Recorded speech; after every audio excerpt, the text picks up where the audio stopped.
नमस्ते। ओवरव्यू में आपका स्वागत है। पप्पू यादव और कन्हैया कुमार का ट्रक पर न चढ़ना दुख और कष्ट भाजपा को। दूसरा, अमेरिका के बाद अब चीन बताएगा कि किसको नमस्ते करें, किसको सलाम करें। और तीसरा, गुजरात मॉडल का सच फिर सामने आया, लोग मरे पर प्रश्न पूछना मना है। इन तीनों विषयों पर बात करने से पहले आपसे एक बार आग्रह, चैनल को सब्सक्राइब करें और अगर हो सके तो चैनल की मेंबरशिप भी ले लें। मेंबरशिप का मतलब कि आप एक छोटी रकम हमें हर महीने आर्थिक सहयोग के रूप में देते हैं, और अगर आप हर महीने का कमिटमेंट नहीं करना चाहते हैं तो एक बार एक मुश्त भी कुछ हमारा आर्थिक सहयोग कर सकते हैं। हमें आपके इस आर्थिक सहयोग की आवश्यकता है। चैनल चलाने में जिस तरह से चैनल चलाते हैं उसका एक खर्चा है, और वो आपके आर्थिक सहयोग अगर मिलता रहेगा तो चैनल चलाना आसान रहेगा। तो सबसे पहली बात, पप्पू यादव कन्हैया कुमार का ट्रक पर ना चढ़ना दुख और कष्ट भाजपा को। कल पटना में चक्का जाम था, एक बड़ी रैली हो रही थी और उस रैली को के लिए राहुल गांधी भी गए थे और वो इंडिया गठबंधन के सारे लीडर्स थे। एक बड़े ट्रक में लोग आगे चढ़ के उस रैली में चल रहे थे। इलेक्शन कमीशन की जो अभी मतलब बिना सिर पैर का जो एक डिक्टेट आया है कि सब लोग नए ढंग से अपना वोटर मतदाता सूची में अपना नाम जुड़वाओ, उसके खिलाफ वहाँ पर एक वीडियो भी वायरल हुआ है और जिसमें पप्पू यादव उस ट्रक पे चढ़ने की कोशिश कर रहे हैं और जो सुरक्षा कर्मी हैं वो उनको मना कर रहे हैं। ये भी हुआ कि कन्हैया कुमार को भी उस ट्रक में नहीं चढ़ने दिया गया। इसको वायरल ज़्यादा किया गया है भाजपा की तरफ से और ये बताया जा रहा है कि इसका मुख्य कारण इसके पीछे तेजस्वी यादव का निर्णय था, क्योंकि तेजस्वी यादव ऐसा अब जो प्रचारित किया जा रहा है कि तेजस्वी यादव पप्पू यादव के बीच बनती नहीं है, इसलिए वो उनको नहीं चढ़ने दिए, और तेजस्वी यादव कन्हैया कुमार में कहीं कंपटीशन देखते हैं तो उनको यह है कि नहीं कन्हैया कुमार को भी इसमें नहीं चढ़ने देंगे। इस तरह की बातें प्रचारित की जा रही हैं। अब जरा दो तीन बातें समझ लीजिए। पहली चीज़ यह है कि तेजस्वी यादव का भी मन में क्या है। तेजस्वी यादव के मन में मेरे हिसाब से भाई यही है कि बिहार का चीफ मिनिस्टर बन जाए, यही तो सबसे बड़ी उनके मन में इच्छा होगी। तो क्या इस समय अभी जैसी स्थिति है, चुनाव 2 महीने बाद होने जा रहे हैं, तो क्या कहीं से भी दूर दूर ये लगता है कि पप्पू यादव या कन्हैया कुमार चीफ मिनिस्टर बन जाएंगे अगर वो उनको ट्रक पे चढ़ने दें? क्या ये लगता है कि मैं ये बातें इसलिए पूछ रहा हूँ कि अगर पप्पू यादव पूरी तरह से मदद ना करें, अगर कन्हैया कुमार पूरी तरह से मदद करें ना करें, तो उससे फायदा किसका होगा? इंडिया गठबंधन का होगा। इंडिया गठबंधन जीतेगी तभी तो तेजस्वी यादव बनेंगे। दूसरी तरफ पप्पू यादव ने उसके बाद बयान दिया, आके प्रेस से मिले, उन्होंने कहा कि नहीं बिल्कुल ये बात है, और कहने अब मैं क्या करूं, अब जनता, ये तो जनता के बीच वो आ गए। और 2-3 चीज़ें हमें भी आपको भी समझना होगा। पहली चीज़ ये है कि वो जो ऊपर लोग थे वो इंडिया गठबंधन के हर पार्टी के शीर्षस्थ नेता थे। यहाँ पे मल्लिकार्जुन खड़गे की जगह Rahul Gandhi as leader of opposition वहाँ पे थे, नहीं तो मतलब कांग्रेस के तो वैसे राष्ट्रीय अध्यक्ष मल्लिकार्जुन खड़गे थे। बाकी सारे लोग जो ऊपर थे वो अपनी अपनी पार्टी के ऑफिशियली नंबर 1 को थे, जैसे तेजस्वी यादव हों या बेबी हों या जितने भी लोग थे, दीपांकर भट्टाचार्य साहब हों, इस सब लोग अपनी अपनी पार्टी के राष्ट्रीय अध्यक्ष के तौर पे थे। राष्ट्रीय अध्यक्ष या जनरल सेक्रेटरी, जो भी उनके पार्टी का नंबर 1 होता है संगठन में। ऐसे में पहली चीज़ यह है कि क्या वहाँ पप्पू यादव या कन्हैया कुमार का कोई स्थान था उस जगह? नंबर 1। नंबर 2, एक चीज़ और समझ लीजिए, उत्तर प्रदेश में बहुत से लोगों ने देखा, जहाँ जहाँ आप देखते हैं, सिर्फ अगर कांग्रेस की रैली होती और उसमें पप्पू यादव और कन्हैया कुमार नहीं चढ़े होते तो बिल्कुल ये बात नाजायज़ थी। उनका बिहार में अगर आज कोई भी रैली कांग्रेस की होती है, कोई भी होता है, तो उसमें इन दोनों लोगों का रोल ज़रूरी है। लेकिन अगर इंडिया गठबंधन का होता है तो मतलब मैंने तो कम से कम इसमें कोई वो नहीं देखा कि अगर इन लोग नहीं चढ़े या नहीं वो हुए तो इसमें कोई ऐसा हुआ। दोनों लोग सीजन्ड हैं। मैं पप्पू यादव के बारे में बता दूं कि पप्पू यादव ये ध्यान रखिएगा 6 बार के सांसद हैं, 6 बार। 1991 1991 में पहली बार सांसद बने। आज करीब 36 साल हो गया है उनको सांसदी का। उनकी पत्नी सांसद रही हैं, वो सांसद रहे 91, 96, 99, 2004, 2014, 2024। और जब भी वो सांसद बने हैं, जिस भी पार्टी से बने, वो अपने दम पे बने हैं। उनको पार्टी का वोट नहीं मिलता, वो एक पार्टी का टिकट भले ही ले लें, कभी लोजपा, कभी समाजवादी पार्टी, वो, लेकिन वो बनते अपने दम पे हैं। तो उनको उस ट्रक पे चढ़ के क्या मिलेगा क्या नहीं मिलेगा ये अलग बात थी। और मैं इस बात से बिल्कुल मानता हूँ पप्पू यादव की कि कहीं पे भी कुछ होता है पप्पू यादव वहाँ उपस्थित रहते हैं, इसमें कहीं कोई दो राय नहीं है। बिहार का इलेक्शन हो गया था, इलेक्शन ख़त्म करके मैं लखनऊ में मिला था उनको, फिर मैंने रायबरेली में मुझे मिले। बिहार का इलेक्शन ख़त्म करके वो व्यक्ति लखनऊ आ गया, लखनऊ से वो रायबरेली अमेठी में जाके उसने चुनाव प्रचार किया था। कोई ज़रूरत नहीं थी, लेकिन किया था। तो इसमें कोई दो राय नहीं है कि पप्पू यादव वहाँ उपस्थित रहते हैं जहाँ पे उनकी ज़रूरत होती है। 6 बार के एमपी हैं। मेरे ख्याल में इस लोकसभा में उनसे ज़्यादा बार का एमपी 1 या 2 लोग अगर कोई होंगे तो होंगे। मेनका गांधी शायद उनके बराबर के, उनसे ज़्यादा बार शायद होंगे। बाकी वो one of the senior most MP of Lok Sabha हैं। तो एक चीज़ ये ध्यान रखिए। दूसरा, कन्हैया कुमार स्टूडेंट पॉलिटिक्स से आते हैं, जहाँ पे भीड़ में चढ़ना, भीड़ में उतरना, भीड़ में धक्का, ये सब उनको यूज टू हैं। तो कन्हैया कुमार को इससे कोई फ़र्क नहीं पड़ता है। कन्हैया कुमार एक इससे पहले एक बड़ा कार्यक्रम बिहार में किए हैं, जब उन्होंने पद यात्रा की थी, पद यात्रा नहीं, एक जनरल यात्रा की थी, लोगों से मिले थे। तो मुझे नहीं लगता है कि इन दोनों, अब जो भाजपा की तरफ से प्रचारित हो रहा है, बहुत गुस्से में हैं। और कन्हैया कुमार और पप्पू यादव दोनों लोग इस चाहे जितना भी गुस्सा हो जाएं, लेकिन वो एनडीए में जाके बैठ जाएंगे, ये संभव नहीं है।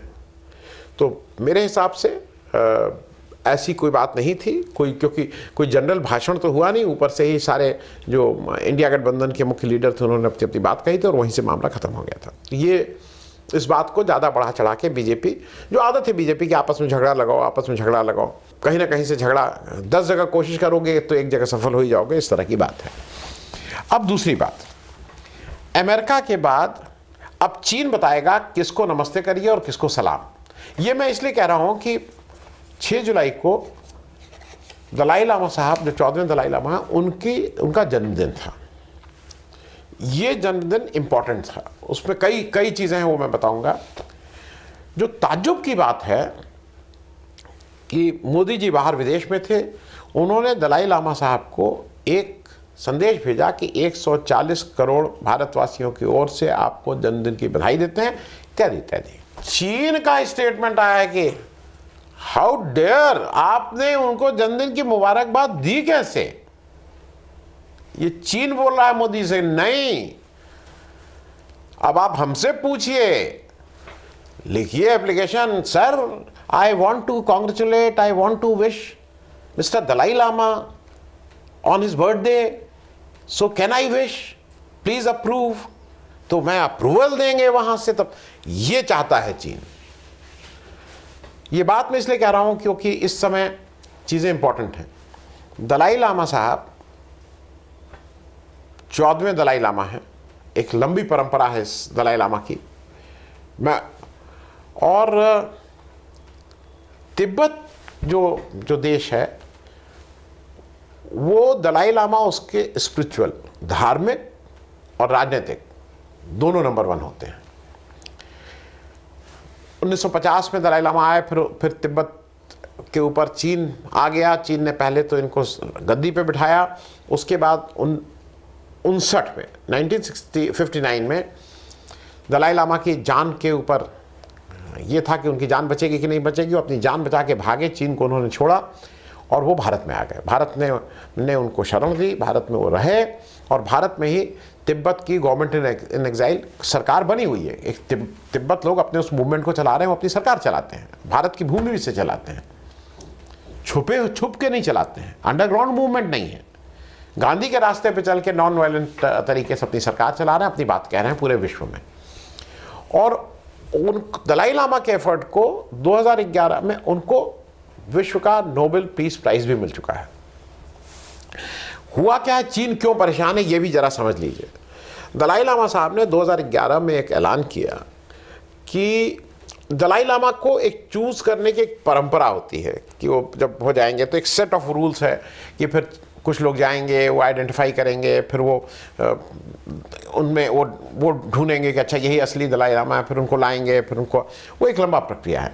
और जब ये दलाई लामा की मृत्यु हो जाती है उसके बाद वो खोज शुरू होती है, और वो दलाई लामा 2 साल, 4 साल, 3 साल, 5 साल के मिलते हैं।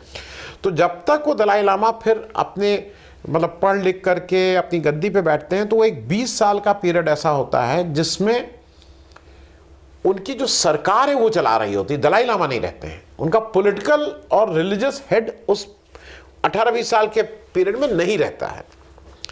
दलाई लामा साहब 15 साल की उम्र में इनको राजगद्दी, तो मतलब वो 15 साल का है, 20 नहीं तो 15 साल का पीरियड है। अब हुआ क्या कि 2011 में दलाई लामा साहब ने जब देखा दुनिया, तो उन्होंने कहा कि भाई अगला जो दलाई लामा 15वें होंगे उसकी कोई ऐसी बहुत ज़रूरत नहीं होगी। ये जो चीन की सरकार, अरे माफ़ कीजिएगा, जो तिब्बत की सरकार यहाँ है, वही लोग मिलके आगे का तय करेंगे कि कैसे इसको चलाया जाए। और उन्होंने दूसरा अनाउंसमेंट ये किया कि अब मैं केवल धार्मिक गुरु रहूँगा, मैं स्पिरिचुअल लीडर रहूँगा, मैं अब राजनीतिक गुरु से अपने को अलग करता हूँ, राजनीति से अलग करता हूँ। लेकिन साथ में उन्होंने ये भी कहा कि अगर मैं जिंदा रहा तो अपने 90वें वर्षगांठ पे 2025 में मैं इसको रिव्यू करके तब बताऊंगा कि इसमें क्या करना चाहिए। 2 जुलाई 2025 में दलाई लामा ने कहा है कि नहीं, हमें 15 दलाई लामा इस धरती पे अवतरित होंगे। उसका एक सिस्टम बना दिया गया है, एक ट्रस्ट बनाया गया है, उसमें बता दिया गया है कि कैसे कैसे कैसे उसको ढूंढिएगा। उन्होंने कहा है क्योंकि ये तिब्बत की आज़ादी की बात है, तो वो चीन की धरती से बाहर कहीं पैदा होंगे, ठीक है। और उनका प्रोसेस वही होगा, कैसे ढूंढे जाएंगे, कैसे वो होंगे। अब चीन को इसमें दिक्कत है, चीन नहीं, वो हम बताएंगे कि कौन दलाई लामा, हमसे अप्रूवल नहीं। जैसे यहां कहा जा रहा है ना कि हमसे बर्थडे विश करने का अप्रूवल हमसे लीजिए, उसी तरह से चीन उनसे कह रहा है कि नहीं, आपके दलाई लामा कौन बनेंगे हम बताएंगे। जबकि आपको जानकारी के लिए बता दूं, चीन की सरकार नास्तिक सरकार है, वो ईश्वर का वजूद नहीं मानती है, धर्म को नहीं मानने वाली सरकार है। वो कह रही है कि आपका ये, इसमें हम इंटरफियर करेंगे, कैसे लोग इसको करना है। अब दलाई लामा साहब ने एक चीज़ ये कह दी, और दूसरा उन्होंने कहा कि जो हमारा पॉलिटिकल वो सिस्टम है वो ऐसे ही चलेगा। अब इससे चीन को बहुत परेशानी है। लेकिन इसमें एक आदमी, एक तरफ तो चीन ने ये किया, तो जब मोदी जी ने उनको शुभकामनाएं दी तो उस पर उन्होंने ऑब्जेक्शन ऑफिशियली वो किया है। किरण रिजिजू जी वहाँ गए, अरुणाचल के चीफ मिनिस्टर पेमा खांडू जी वहाँ गए। पेमा खांडू ने एक ज़बरदस्त बयान लेकिन दे दिया, हालांकि वो बीजेपी के हैं चीफ मिनिस्टर, बयान लेकिन उन्होंने अनलाइक बीजेपी दिया है।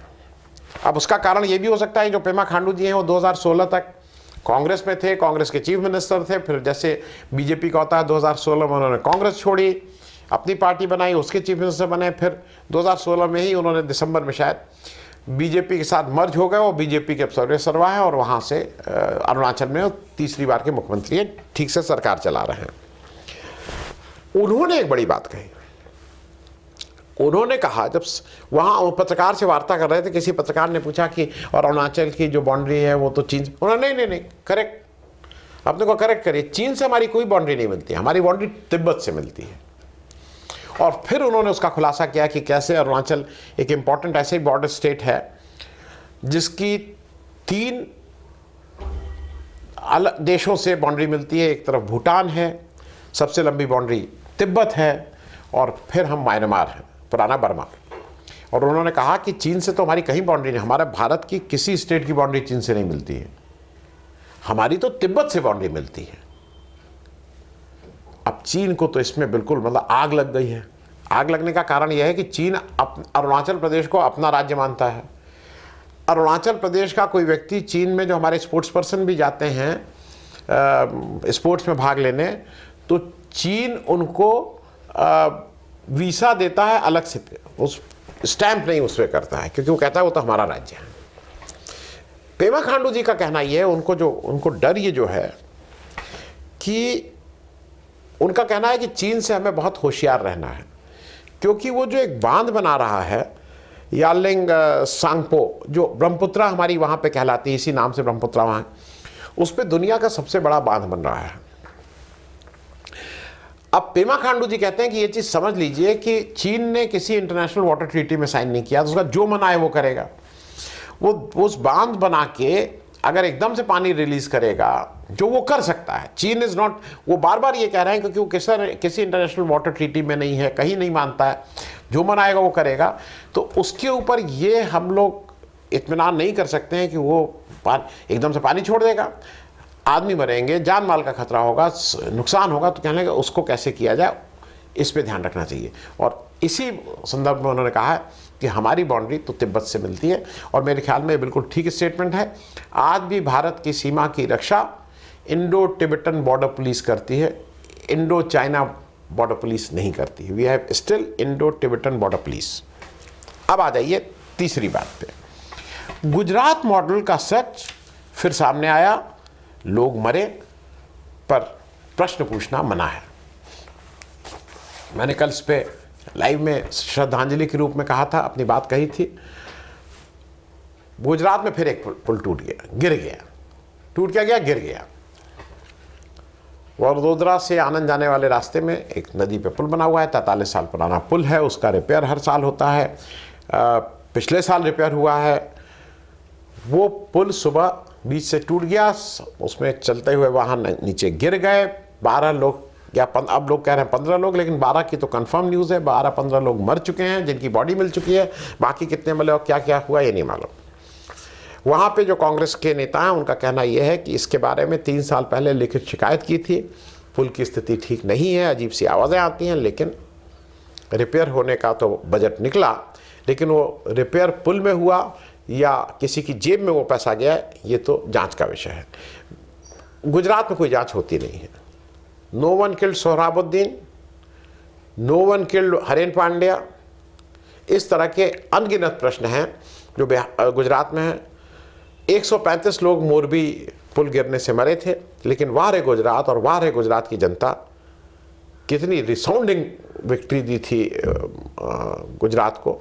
तो नेताओं का वहाँ कोई जवाबदेही नहीं है, क्योंकि वहाँ तो हमारे विश्वगुरु हैं, वहाँ पे मोदी जी आते हैं, अमित शाह आते हैं, तो वहाँ कौन पूछे। लेकिन एक पुल जिसके लिए अब कुछ भाजपा ये कह रहे हैं कि तो कांग्रेस के ज़माने का बना हुआ पुल था, कांग्रेस ने उस समय तय किया था कि जब भाजपा की सरकार आएगी और जब मोदी जी 25 साल राज कर चुके होंगे गुजरात और सब, तब लोग एक ऐसा पुल बनाएंगे कि गिर जाए, और मोदी जी की इस तरह की सोची। कितनी लंबी प्लानिंग कांग्रेस करता है। 43 साल पहले मोदी जी को बदनाम करने के लिए उसने काम किया था कि 25 साल बाद, मोदी जी के 25 साल के राज के बाद ये काम करेंगे। लेकिन अगर आप जिम्मेदारी फिक्स नहीं करेंगे, अभी हादसा हुआ एयर इंडिया का गुजरात में, कोई जिम्मेदारी फिक्स नहीं हुई। पहलगाम, कोई जिम्मेदारी फिक्स नहीं हुई। ये जो एक नया कल्चर गुजरात मॉडल का है, कोई जिम्मेदारी फिक्स मत करो, मामला रफा दफा करो, पैसा दो, मुंह बंद करो और फिर भूल जाओ। और अगर कोई गलती से इस पे प्रश्न उठाए तो उसको देशद्रोही कह के उसका पहले बदनाम करो, और अगर तब भी ना माने तो उसको जेल में बंद कर दो। थैंक यू सो मच, धन्यवाद।